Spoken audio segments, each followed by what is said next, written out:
Purport by His Divine Grace A.C. Bhaktivedanta Swami Srila Prabhupada Ki Jai. My dear wife, until this day I've never seen your face without tilak decorations, nor have I seen you so morose and without luster or affection. Nor have I seen your two nice breasts wet with tears from your eyes. Nor have I ever before seen your lips, which are ordinary as red as the bimba fruit, without their reddish hue. Purport. Every woman looks very beautiful when decorated with tilak and vermillion. A woman generally becomes very attractive when her lips are colored with reddish saffron or vermilion. But when one's consciousness and intelligence are without any brilliant thoughts about Kṛṣṇa, they become morose and lusterless. So much so that one cannot derive any benefit despite sharp intelligence. Omega Tivirandasya Gana Shalakya Chakshamitam Yena Tasme Shri Gurave Namah Shri Chaitanya Mano Yustam Stapitam Yena Bhutale Swayam Rupa Gadamayam Dadati Swavarantikam Vancha Kapaturu Vischa Kripa Sindhu Yevacha Patitanam Pavnebhyo Vaishnavyo Namo Namah Yata Yata Yasmin Duskarum Sukarum Bhavet Visvite Vipyatintyat Shri Chaitanya Namnamitam Jaya Shri Kṛṣṇa Chaitanya Prabhu Nityananda Shri Advaita Gadadhara Shivasari Gaura Bhakta-vrinda Hare Kṛṣṇa Krishna Krishna Hare Hare Hare Rama Rama Rama Hare Hare. So the topic is beauty and brains. Usually in the material world we associate beauty without intelligence. And where there's intelligence, usually beauty does not exist. You see a Miss Universe competition and they always ask you, they always ask them a question, what do you wish for, And they always say, world peace. They can't think of anything else, That's usually the answer. I don't know if you ever watched it. But then we think of intelligent people, Albert Einstein. He doesn't look very beautiful, but hair is everywhere. But from his intelligence, his prowess of intelligence, then we respect that, we honor that, we're very attracted to that. So even like someone like Stephen Hawking or something, doesn't look very beautiful, stuck in his chair, can't even move. So usually in the material world we have this kind of conception, this duality here. So in this pastime, it's if you haven't been following along in the episodes of the Bhagavatam, then this is an allegory story, the story of Pranajana. This is told by Narada Muni to King Kṛṣṇa. So King Kṛṣṇa is the father of the Prachetas. He sent his sons off to do meditation, austerity, practice brahmacharya, so then eventually they can take over the kingdom and be, great rulers. At the same time, Maharaj Kṛṣṇa was doing all this karmakanda, animal sacrifice. He kind of overdid it, actually. And Narada Muni has appeared, and the king has received him very nicely. And as we know, Narada Muni, we've been singing every day this month, he likes to deliver those who are in Maya. And he has very unique ways of how to do it. We see with Manigriva and Nalakuvara that, he cursed them. But that curse was their greatest benediction. So what is the technique he's using? Narada Muni, in the Bhagavatam, he's like the MVP. He's everywhere. And he has unique disciples. There's one that's like a snake, a cobra. The Cobra becomes a devotee, and then all the other residents in the village start throwing rocks at him and hurting him. Oh, he's a devotee now, we can pay him back for always putting us in fear. And the snake, he goes back to Narada Muni. He's like, what do I do, Guru Maharaj? He's like, wow, what you do is you show your hoods and your teeth, but you don't bite. And he goes like, thank you, Guru Maharaj. Now he does it. He's safe now. Not so much disturbance. He has such amazing disciples like Dhruva Maharaj, 5-year-old boy. You know, what are you doing, you small boy? You should go home. No, I want to see Vishnu. He can understand, you know, that spark that was there, that determination, and he fanned that. Such great disciples like Prahlad Maharaj. He was preaching to him in the womb, like this. So hopefully some guru preaches to your kid in the womb. So, like this, amazing disciples, amazing techniques Narada Muni has. So now this technique, usually if you meet someone who's very proud, you cannot say, you're in Maya, you're a fool. They can't take it directly. And Prabhupada gives the example of if the mother wants to instruct the daughter-in-law, she chastises the daughter. Yeah, why'd you do like this? I don't like this. So then the daughter-in-law says, oh, okay, mother-in-law doesn't like this. She can't take it directly because it's like, you know, in-laws is kind of bit yes, you're laughing. It's not the smoothest of relationships with mother-in-laws, daughter-in-laws, son-in-laws, like this. So then, you know, she does it indirectly. You know, chastise the daughter, then the daughter the in-law sees. So here, he talks about a king called Puranjana, you know, and how he gets caught up in, you know, being attracted to a queen and doing so much sacrifice and just being caught up in enjoying his senses, you know. So the king doesn't feel, oh, he's talking about someone else. But actually Narada Muni is saying he's talking about you know, like this. And each item in the story represents something. Actually, you know, we had the latest movie made from the Bhagavatam. It's Maha Avatar Nishingadev. You all watched it? Yeah? So much fun going to the movies again. It was like a celebration. I think more devotees were so excited to go to a cinema again, more than actually like seeing the movie itself. And but yeah, I wasn't so excited about it because usually the book has so much more detail and so much more emotion than the actual, if it was presented on screen. But there was one section with Prahlad Maharaj, he gets thrown off a cliff and gets washed ashore, and he's just crying in separation from the Lord. And then the Lord appears in it, and he's like he's not even having him in his lap. The Lord says, I'm your servant. And he's like crying, he's like, no, you know, no, don't embarrass me like this. That was too much. That was amazing. They did that really well, you know. It's like love in separation from the Lord. So again, I'm thinking like, make a movie out of this Puranjana pastime. It'd be really good for preaching, you know. I mean, even The Matrix, you could say, was good preaching. It was based on the Bible. And, you know, you can see the elements of Krishna conscious philosophy in there. So in the same way, like, this pastime, if you were to tell it to any ordinary person, they'd be like, wow, this is so many elements, so much deep levels to this. So Puranjana is actually us, the living entity. And the queen is the intelligence of the living entity. Intelligence is meant for trying to guide us out of trouble.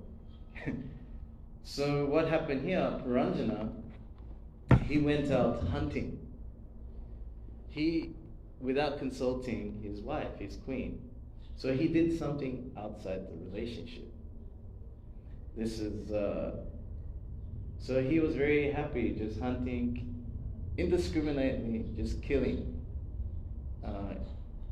like getting resources, no matter who you exploit. And the idea is that he didn't consult his queen, and what the result was, the queen was very upset. it's said that the wife should decorate herself to give pleasure and happiness to the husband.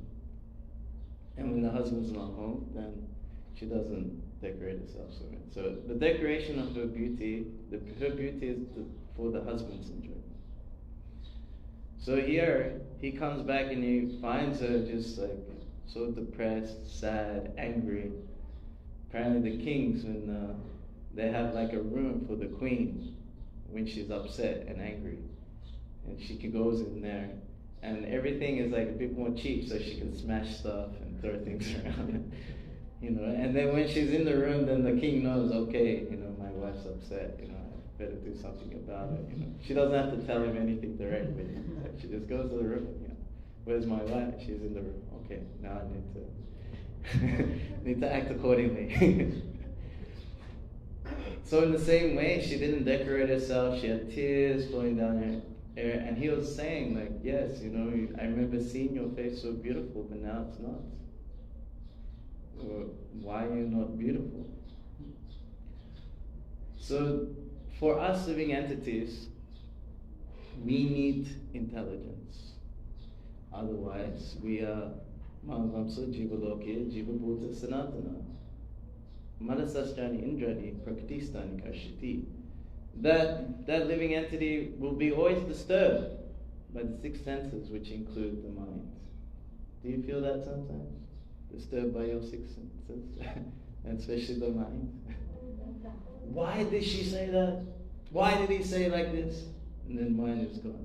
You can't chant. How did you say that? Why?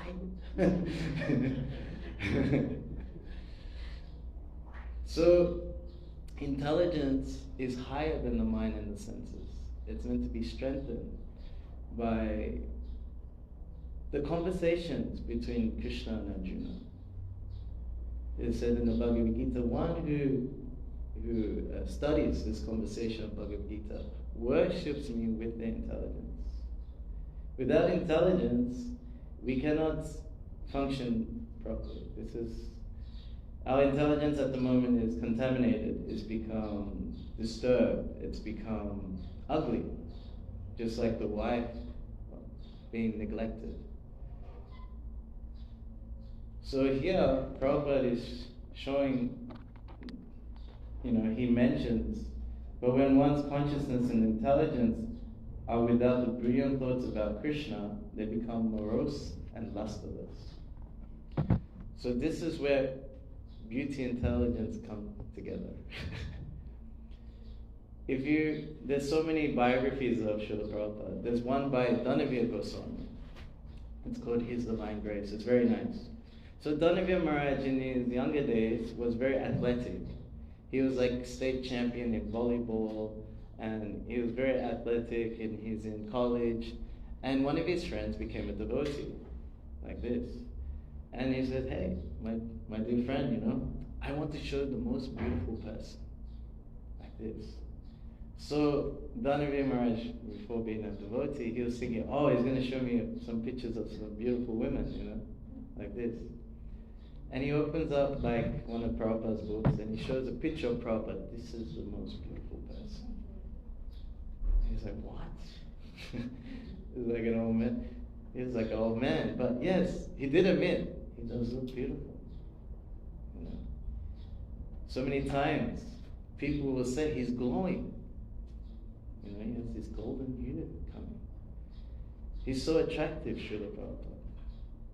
I remember in Durban, South Africa, they, I think it was like an anniversary for the temple there. So they decided to put Prabhupada on a palanquin and walk down the beach, like a crowded beach in Durban. So many, like, it's like, how are they going to receive this, you know? Because it's not just, okay, Indians may understand, okay, it's a Murti and then the Guruji. But what about the Africans? What about the whites? What about the coloreds? How would they come across this, you know? And there's Harinam coming in front of Prabhupada down this crowded beach. And everyone, you know, Africans love to dance, so they joined the kirtan. And they thought Prabhupada was Prabhupada. Yeah. You know, they're like, oh, this is the spiritual teacher, okay, you know. They're even taking selfies with him and everything, you know. And they didn't see him as being, okay, an Indian man, what to speak of a Murti, even. They didn't see this. They saw Prabhupada. Very attractive. Like this. So this is when the brilliance of the soul comes alive.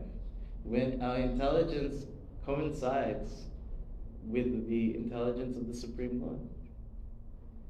In the 11th canto, in the Uddhava Gita, I can remember, Eshu Buddhi Matam Buddhi Manisha Cha Manishinam Yat Satyam Atenaha. Sorry.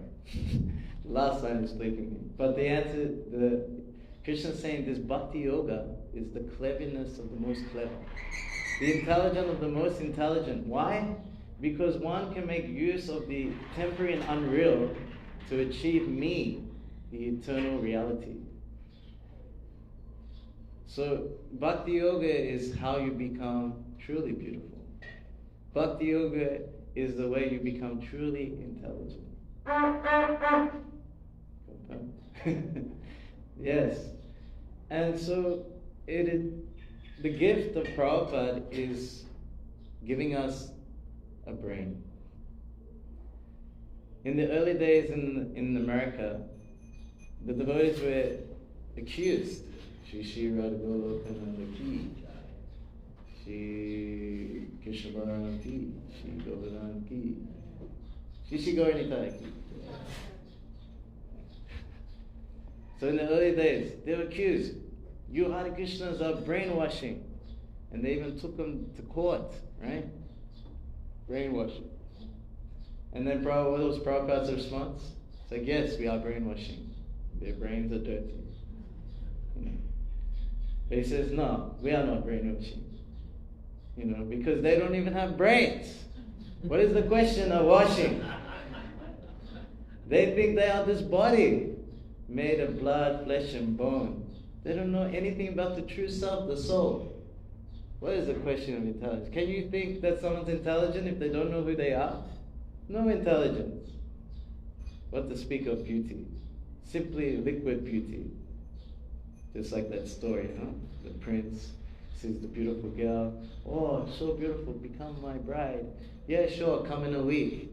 And when she takes a laxative and purgatives, and then puts all the vomit and the stool and everything into pots, and then Prince comes back in a week.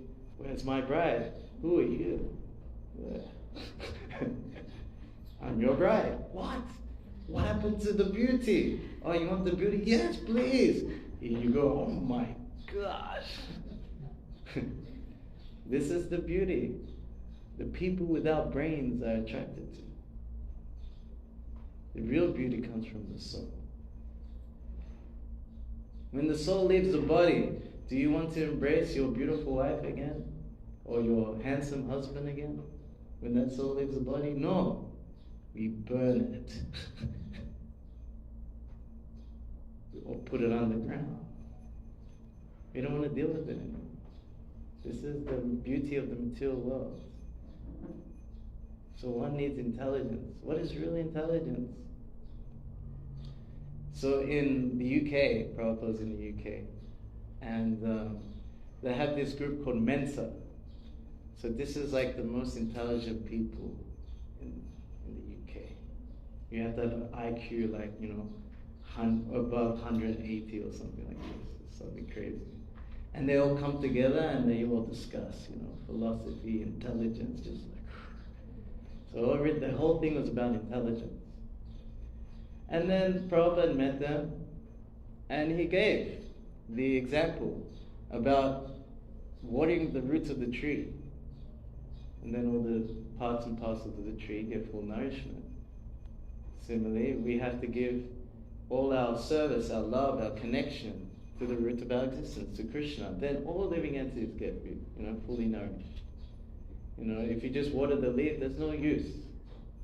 So this very intelligent man in Mensa goes, wow, if you put some leaves, like tea leaves, into water, then you can make a very nice beverage called tea. You know, he's always very trying to be very smart, He was not submissive. He was using his own intelligence. So then he just kept going back and forth. So nothing really worked for him, He always had an answer to whatever Prabhupada said. And then, as they were leaving, then, the leader of the Mensa group says, well, Swamiji, would you like to take our intelligence test? And he's like, intelligence test? Intelligence is not useful for us. It's useless, We don't care for intelligence. And this man was set back, He's like, what? Intelligence is everything to me. How could you not care about intelligence? This is everything. And then Prabhupada hit back again. He says, we also have our own test. Do you have your own test? Yeah. It's also intelligence test. Really? What's the test? How surrendered to Kṛṣṇa are you? This is true intelligence. Savadam prityaja mamikam sharanam braja hamtam savabhabriko mukshami sujaha. That you give up all other processes, all other materialistic dharma. And you just surrender to Kṛṣṇa. Whatever Kṛṣṇa wants, we will do. And in this way, you cannot be entangled by any other reaction. How hard it is to try and tackle your own reactions. How many yajnas you have to do. How many pujas you have to do. We have no idea. We're born in Kali Yuga. That means the karma is pretty bad. To be born in Kali Yuga is nothing to be proud of. So we need a good process to get rid of this. This bhakti yoga, Krishna consciousness, is the only source of happiness for the human being. It's so natural and sublime. Just chanting, dancing, and feasting. This is Chaitanya Mahaprabhu's process for us. He appeared with his associates and weapons. The Panchatattva. See, Panchatattva mili pritaviyasi apurva prema bandhamena mujikati. Panchalera luta prema kada ashvatam. Yati yata pri Krishna mana adikshana. That love of God was in a treasure house, which means the qualities of Kṛṣṇa. And it was sealed when Kṛṣṇa appeared, but the Panchatattva came, broke its contents, and plundered it. And the more they drank, the more their thirst for it grew. Puna puna pahaya mahamata hasagaya yachi. Yes, madamata. The Panchatattva, they would dance. And it made it easier to drink that nectarian love of God. And this way they laughed, they danced, they cried, they sang. Just like madmen. This is how they spread love of Godhead. So this is our process, to become madmen, mad women. And it's so beautiful, actually. How many times you've seen a Harinam video? And you see like the Russian ladies doing Karanam Sakirtan, they're all dancing so nicely in front, and the instrument, so beautiful. Even when Prabhupada's disciples in the early days, the Christian priests, they're saying, well, these are all our kids, and you've made them all bright-faced. You've made them crazy about God. How did you do it? Like this. They didn't care about God. Now they're crazy about God, and they're bright-faced. How many times you met devotee, and then you think, they tell it like, they look young. And they say how old they are. Like, no, how is that possible? You look like 20 years younger, Maybe they told you also. I'm sure of it. They've all told you. Oh, you're so young. It's like, yes, Kṛṣṇa consciousness. Stay young forever, And also, the dancing, the singing. Only youthful people are doing this, old people out there, who are not engaged in Kṛṣṇa consciousness. Always remorse. They don't want to dance, no. Too serious, No, we need mature advancement, we need to push, we need to build more buildings and more flyways, and this is all material intelligence. Whereas Stephen Hawking, we'll talk about him again. He says there is no God. He's respected to be the smartest person in the universe. There's even a documentary, Stephen Hawking, Lord of the Universe. And you've probably seen this meme, you know. So Stephen Hawking has died. He said there is no God. And then there's a reply from God, there is no Stephen Hawking. So where is this intelligence taking us? But when we engage our beauty, our intelligence, in the service of Lord, putting on tilaka is beautiful. Decorating ourselves to dress in such a way to please the Supreme Lord, just like the gopis of Vrindavan. The gopis of Vrindavan would decorate the tilak of Radharani, just so to drive the mind of Kṛṣṇa crazy. Everything is for the pleasure of Kṛṣṇa's senses. So when we come in front of Kṛṣṇa, we should dress very nicely. We should be clean and properly presented, no? And we should engage in intelligence in such a way that we always become more absorbed in Kṛṣṇa, in his beauty, in his magnanimity, in all his qualities. Swimming in that treasure house of love of God. And if you're wondering how to do it, just read chapter 22 of Nectar Devotion. And if you don't want to read it, we can read the biographies of the Acharyas of Srila Prabhupada. Because it seems still Kṛṣṇa is far away. But when we see the activities of his pure devotees who connect us to him, their beauty, their intelligence, their magnanimity, then it feels like, yes, Kṛṣṇa is more real. If this is the servant of Kṛṣṇa, imagine how nice is Kṛṣṇa himself. So today is the disappearance of Srila Gaura Das Babaji. So he is the spiritual master of Srila Bhaktisiddhanta Saraswati Thakur. So just to honor him, we'll try and remember him. I have a book on my Kindle. It's called An Era Forgotten. And it's obviously written in Bengali, but translated by his disciples. So I'll read one anecdote, because time. So this one is called The Material Universe. During the time Gaura Das Babaji was acting as if he was losing his eyesight, Srila Bhaktisiddhanta Saraswati requested him to go to Calcutta for proper treatment.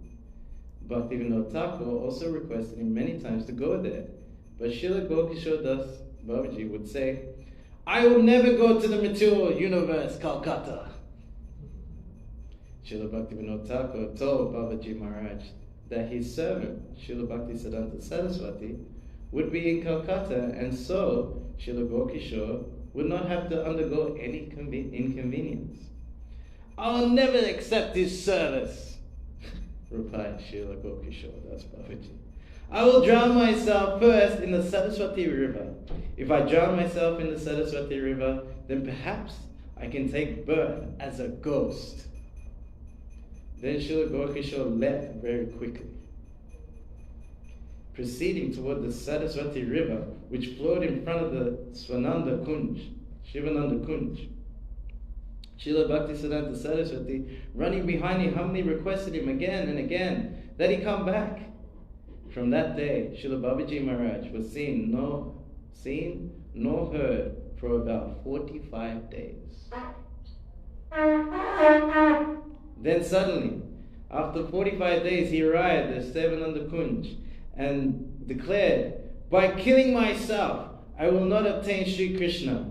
Nevertheless, I cannot tolerate anyone serving me directly." Although requested hundreds of times to take medicine, Srila Gaura never consented. He always followed Ekadasi without accepting water. On days other than Ekadasi, he would eat dried, cracked rice and dried pepper that had been soaked in the Ganges water.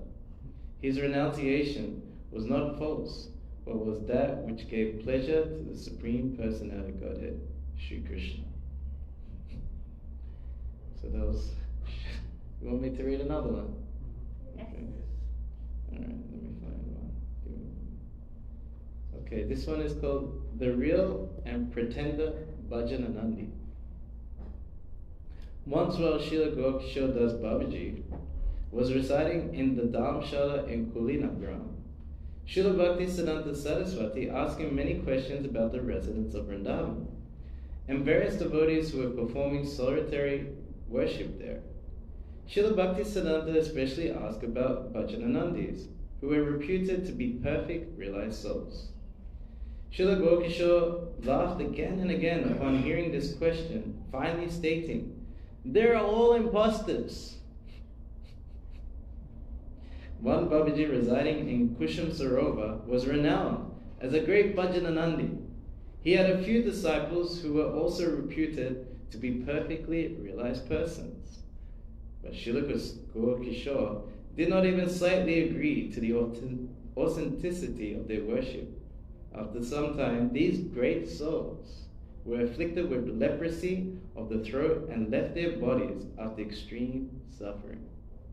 They had resided in the holy Dham with the intelligence bent on sense gratification, and thus they would behave offensively toward Srila Gokishore Das Babaji.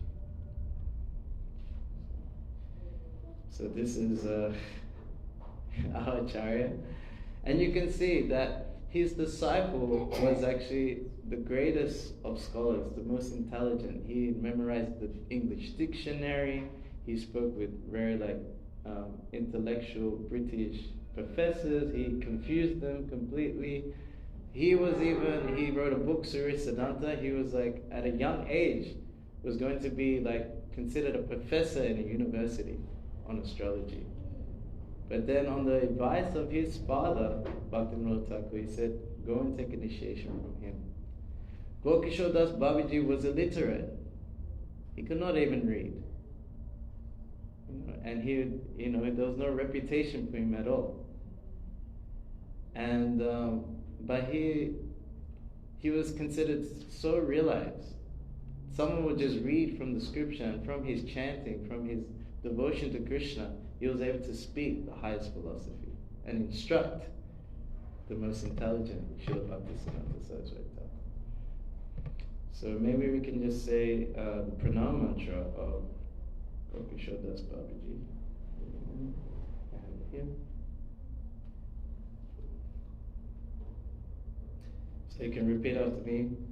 Namo Gaurikishoraya, Namo Gaurikishoraya, Shaksha Vairagyamutaye, Sakshat Vairagyamurtaye, Vipalambara Sambodhe, Vipalambara Sambodhe, Padam Bhujayate Namaha.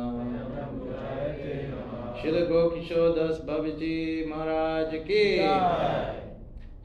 Gantarashram Bhagavatam Ki Jai. Srila Prabhupada Ki Jai. Jai.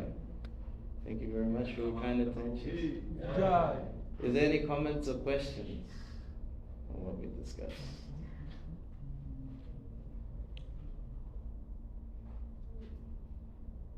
You can say something.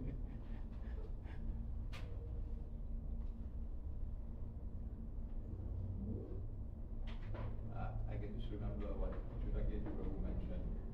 I saw this post a few weeks ago. He turned 80.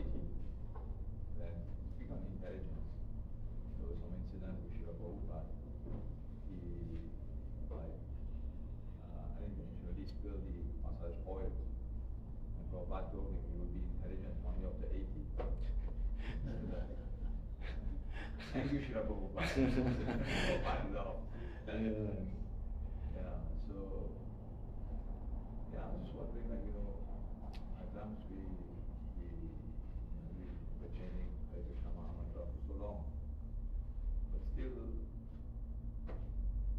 missing luck, intelligence. Yes. When will that ever be manifest? Yeah. No, this is a wonderful point. Actually, I was supposed to finish this point about brainwashing. And so Prabhupada said, they have no brains. What to speak of washing. So he said that this Krishna conscious movement is brain-giving society. By distributing these books, we are giving them brains. They have no brains. So by the gift of Prabhupada, one becomes highly intelligent and very beautiful. In terms of when will our intelligence actually become under control. So, like I said in the 3rd chapter, the intelligence is said to be higher than the mind and the senses, and high above that is the soul. So the intelligence is the next door neighbor of the spirit soul. But if it's contaminated, it's just like having a bodyguard who's corrupted. So sometimes the intelligence is overcome by the mind and senses. It's corrupted by false ego. And then it becomes like our greatest assassin, you know. So sometimes you can't take full shelter of our intelligence. So that's why we need the mercy of the spiritual master. Om Jnana Timidandasya Jnana Shalakya Chakshum Nitamyena Tasmai Shri Gurave Namaha. They're Tattva-darshana, they've seen the truth. They see who you are as a spirit soul. They know Kṛṣṇa, and they know how you can love Kṛṣṇa and give so much pleasure to him. So our intelligence should be in line with the spiritual master, with the Bhagavatam, Nityam Bhagavata Sevya. Every time, actually our intelligence can be so enhanced, actually we can speak on any topic in society. Astrology, we can even talk about transgender. It's a new topic at the moment. We have the 9th canto in the beginning, King Sujumna. He was changing genders. And if you don't know what I'm talking about, you have to read the Bhagavatam. You know, their parents, they did a yaga to have a son, but then the wife told the priest, I want a daughter. And then was born a daughter. And then the king was like, no, I wanted a son. So then the priest did some mystic power, changed it back to a man. Then that son grew up, became the king, Sujumna. And then on an excursion, they entered into the forest of Lord Shiva. And there was some mystic power about this forest, that if any male would enter, they'll turn female. Why was that? Because Lord Shiva was enjoying conjugal pastimes with Parvati, and some sages walked in, and Parvati was very embarrassed. So then he made this spell, so there's no males in this forest. So then all the kings and associates, even the horses, turned female. So then, you know, he comes back female, what do? The king has become female. So then I think the priest again said, okay, then, or Lord Shiva said, okay, then 1 month you'll be male, 1 month you'll be female. And it goes on from there. You can read it yourself. I've even tricked you already. So yes, we can speak on any subject. How to run a government. Prithu Maharaj shows you how to run a government. You know, how to speak poetic, romantic words. It's there in the Bhagavatam. Everything that you can think of. Philosophy, not just about how to love God. Obviously, everything's directed to that, the goal of life. But in all circumstances, you can have a way to connect to Kṛṣṇa.